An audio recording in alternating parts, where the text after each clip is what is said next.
आप सभी लोगों के लिए एक बुक का रिव्यू है जिसका नाम है 10 सूत्र निरंतर ध्यान के।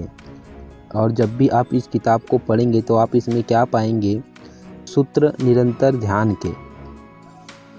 तो इसमें आगे है, ध्यान शब्द का प्रयोग अलग अलग संदर्भों में किया जाता है। विद्यार्थी हो या खिलाड़ी, व्यापारी हो या कर्मचारी, आध्यात्मिक साधक हो या कोई कलाकार, सभी गहरे ध्यान के आकांक्षी होते हैं, पर असली ध्यान से हम वंचित ही रह जाते हैं। ध्यान गहरा और निरंतर हो, इसके लिए सबसे आवश्यक है ध्यान का विषय और उद्देश्य। आमतौर पर हमसे यही पर भूल होती है, हमारे ध्यान का विषय बनती है कोई भौतिक वस्तु और उद्देश्य होता है कामना पूर्ति, जबकि वास्तविक ध्यान में सबसे महत्वपूर्ण है ध्यान के विषय का विवेकपूर्ण चुनाव। ध्यान का विषय कैसे चुनें? क्या ध्यान की कोई विशेष विधि होती है? ध्यान का लक्ष्य क्या होना चाहिए? क्या निरंतर ध्यान संभव है? आचार्य प्रशांत द्वारा रचित इस किताब में हम ऐसे अनेक प्रश्नों का समाधान पाते हैं। ये 10 सूत्र ध्यान से जुड़ी सभी भ्रांतियों को दूर तो करेंगे ही, साथ ही साथ यह समझने में भी सहायक होंगे कि व्यवहारिक तौर पर ध्यान को जीवन में कैसे उतारा जा सकता है।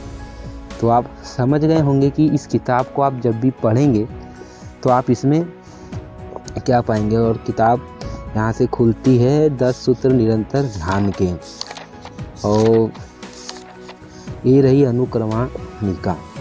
तो इसमें जो चैप्टर है, टोटल अध्याय 28 है इस किताब में, और अनुक्रमणिका है।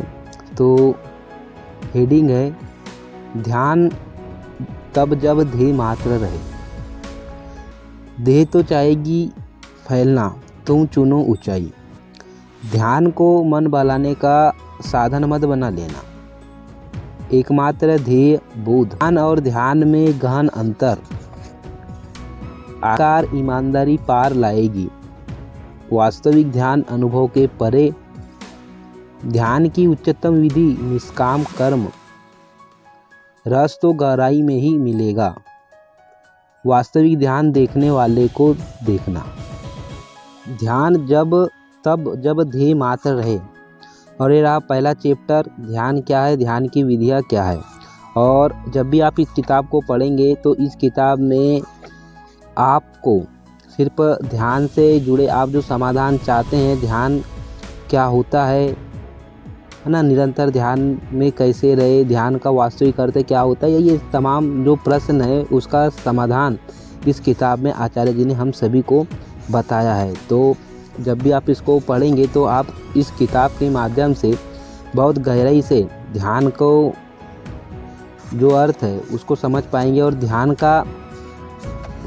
को आप किस प्रकार से इस किताब में ध्यान का वास्तविक जो अर्थ है वो बहुत गहराई से जान पाएंगे इस किताब के माध्यम से। तो आप कोशिश कीजिए कि इसको एक बार ज़रूर पढ़ें। अगर आप वास्तविक तौर पे ध्यान का अर्थ समझना चाहते हैं तो ये किताब आपके लिए बहुत ज़रूरी है। दे तो चाहेगी फैलना, तुम चुनो ऊंचाई। और इसमें अच्छे अच्छे टॉपिक है जो बताया गया है हम सभी को। 28 टॉपिकों के माध्यम से आचार्य जी ने हम सभी को ध्यान को पूरा एक्सप्लेन किया है हम सभी लोगों के सामने, और हम सभी को बताया है कि हम ध्यान, असली ध्यान क्या होता है, ध्यान में का अर्थ अपनी ज़िंदगी में क्या है, ध्यान में सर्जरी, ऐसे बहुत सारे जोरदार प्रश्न हैं और सीख भी बहुत जोरदार है इस किताब में। तो आप कोशिश कीजिए कि आप इस किताब को एक बार आप ज़रूर पढ़ें।